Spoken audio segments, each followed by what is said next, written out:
এই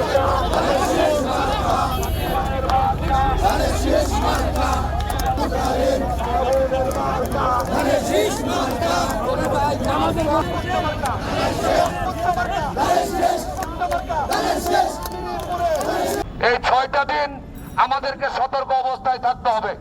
সাধারণ মানুষকে, ব্যবসায়ীদেরকে, মা বোনদেরকে বোঝাইতে হবে। বিগত সময় জামাত সরকার যখন বিএনপির সাথে 4 দলীয় ঐক্যজোটের সাথে তারা মন্ত্রী পরিষদে ছিল, তারা কখনোই কোনো অবস্থায় কোনো সাধারণ মানুষকে তারা চাকরি দেয়নি। তার উদাহরণস্বরূপ আপনারা আমাদের এই মাওনা চৌরাস্তায় একটা ইসলামী ব্যাংক আছে।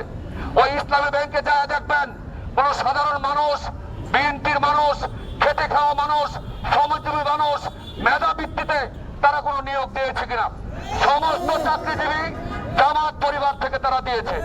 ইবনে সিনা হসপিটালে যাবেন, ইবনে সিনা হাসপাতালে তাদের ডিএনএ টেস্ট করা হয়, তারা জামাত করে কিনা, তারা জামাত করে কিনা। তাই এদেরকে ভোট দিলে আমাদের দেশের কোনো উন্নয়ন হবে না, জামাতের উন্নয়ন হবে। ইসলামী দলের নামে তারা যে বন্ডামি করছে, সে সমস্ত বন্ডামিগুলো আমাদের সকল নাগরিককে, এদেশের সচেতন নাগরিককে বুঝিয়ে দিতে হবে।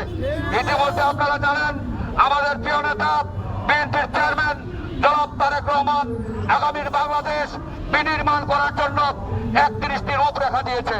সেই 31টি রূপরেখার মধ্যে সকল কিছু বিদ্যমান আছে। আগামী বাংলাদেশ কিভাবে সুন্দর পরিকল্পিতভাবে স্বাস্থ্য, শিক্ষা, পরিবেশ, কৃষক, মা বোনদের এবং শ্রমিক ভাইদের, শ্রমজীবী মানুষদের ভাগ্য উন্নয়নের কথা লেখা আছে আগামী পরিকল্পনায়। সেই হিসাবে আমাদের এই 6টা দিন ঘরে বসে থাকলে চলবে না। আপনারা প্রত্যেকেই অতীতের ন্যায় ঘরে ঘরে আবারও সকলকে আমাদের ঘরে ঘরে পৌঁছাইতে হবে এবং কেন্দ্রে ভোট দিয়ে নাস্তা খাইতে হবে। কোন অবস্থাতেই আমাদের ভোট নাস্তা খেয়ে ভোট দেওয়া যাবে না। আমরা সকাল সকাল ফজর নামাজ কেন্দ্রে পড়বো ইনশাল্লাহ। এই কথা বলে আমরা অধ্যাপক ডাক্তার রবিউল ইসলাম বাচ্চু ভাইকে গাজীপুর 3 সংসদীয় আসন থেকে বিপুল ভোটের মাধ্যমে ধানের শীষকে বিজয়ী করে জাতীয় সংসদে পাঠাবো।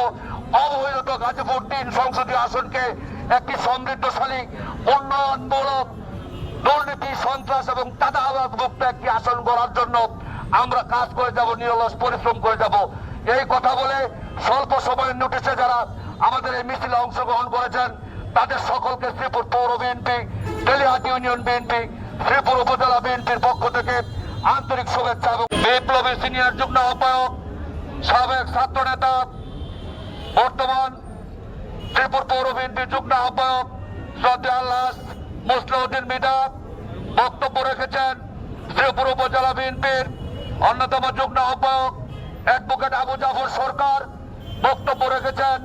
শ্রীপুর পৌর বিএনপির অন্যতম যুগ্ম আহ্বায়ক সহযোদ্ধা অ্যাডভোকেট আহসান কবির বক্তব্য রেখেছেন।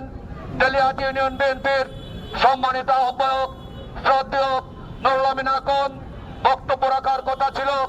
সিনিয়র যুগ্ম আহ্বায়ক শাহজাহান মরল, সদস্য সচিব শহীদুল্লাহ বন্দকশী আজকে স্বল্প সময়ের নোটিশে আমাদের মধ্যে যে সমস্ত যুবদল, ছাত্রদল, শ্রমিক দলের ভাইয়েরা আমাদের এই স্বল্প সময়ের নোটিশে লোকজন নিয়ে উপস্থিত হয়েছেন, আজকের এই মিছিলটি তাদেরকে উৎসর্গ করলাম। এবং আমাদের মধ্যে উপস্থিত তেলিহাটি ইউনিয়ন শ্রীপুর পৌর বিএনপি নির্বাহী কমিটির সম্মানিত সদস্যবৃন্দ, সম্মানিত নেতৃবৃন্দ, আপনারা জানেন আগামী 12ই ফেব্রুয়ারি নির্বাচনটা অত্যন্ত গুরুত্বপূর্ণ এবং তাৎপর্যপূর্ণ।